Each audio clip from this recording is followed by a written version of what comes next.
Even if the nations of the world decided to destroy all their armaments and there was never another war, the real problem of men would still remain. To start with, you'll never get that. That's not my opinion again. That's our Lord, who said there will be wars and rumors of wars.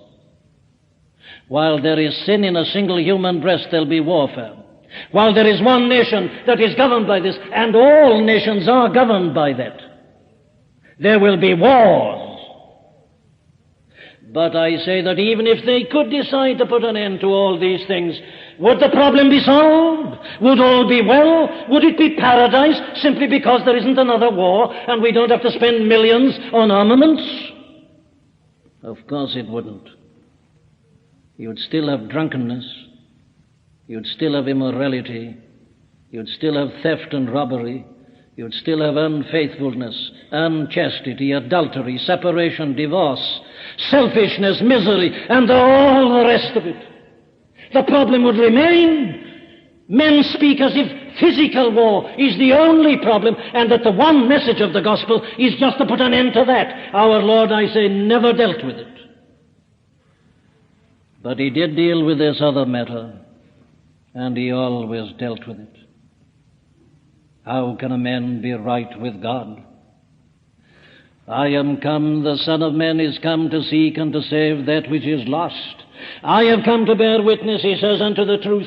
And this is the question: how can a man come to the Father? For, he says, all are estranged from the Father. That's the truth he came to preach. That the Pharisees, who thought they were perfect because they fasted twice in the week and gave a tenth of their goods to the poor, he said, you're not, you're sinners. God sees your hearts. He convicted men of sin. That's the truth he came to speak about.